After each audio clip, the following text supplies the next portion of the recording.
చంద్రబాబుకు పిచ్చి ముదిరింది. తీసుకెళ్లి పిచ్చి ఆసుపత్రిలో వేయాల్సిన అవసరం ఎంతైనా ఉంది. ఎందుకంటే బాబు ఏం మాట్లాడుతున్నారో కూడా అర్థం కాని పరిస్థితి నెలకొంది. బాబుకు మతి చెడిందని చెప్పక తప్పదు.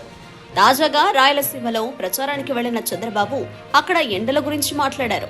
మీరు ఎండలో ఉన్నారు, నేను ఉన్నాను, ఈ ఎండలు తగ్గించాల్సిన అవసరం ఉంది అంటూ పిచ్చి మాటలు మాట్లాడారు. బాబు గారి ఈ డైలాగులకు ఎండలో ఉన్న వారి కళ్ళు బయర్లు కమ్మిన పరిస్థితి. ఇదే పెద్ద మనిషి బాబు గతంలో ప్రభుత్వంలో ఉన్నప్పుడు ఎండలు తగ్గించండని అధికారులకు ఆదేశాలు కూడా ఇచ్చి నవ్వుల పాలయ్యారు. ఎండలు తగ్గించడం మన వల్ల కాదు, చెట్లు పెంచితే తేమ పెరిగి కాస్త చల్లదనం ఉంటుంది. ఆ విషయం అర్థం కాక చెప్పలేక బాబుగారు ఎండలు తగ్గించాల్సిన అవసరం ఉందంటూ చావు కబురు చల్లగా చెప్పారు. ఏ తమిళ మీద చెప్పండి, ఎండలో ఉన్నాం, నాకు కూడా ఎండ ఉంది, కానీ బాధ ఉంది, ఆవేదన ఉంది, ఎక్కడికి పోతుంది రాష్ట్రం అని. ఈ మధ్య కొంచెం తేడాగా ఉంటుంది, మీకు చూపిద్దామని. ఆయన కంటే ముందే ముఖ్యమంత్రి అయ్యా. హైదరాబాద్ నగరాన్ని నేనే ఫౌండేషన్ వేసా, నిర్మాణాలు చేశా.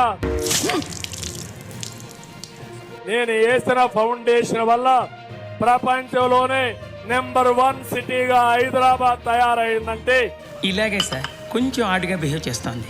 కొంచెం ఆడుగా బిహేవ్ చేయడం కాదు సుబ్బారావు గారు, పిచ్చండి ఇది. ఆ రోజు బ్రిటిష్ వాళ్ళ పైన పోరాడా, తీవ్రవాదులతో పోరాడిన పార్టీ తెలుగుదేశం పార్టీ. ఆ ఒక్క మాటతో బిన్ లాదెన్ సమాధి నుంచి లేచి నడుచుకుంటూ టీడీపీ ఆఫీస్ దాకా వెళ్ళిపోయాడు. మీకు సంబంధం లేని విషయం, ఓకే దిశ నేను మాట్లాడలేదు. పిచ్చండి ఇది.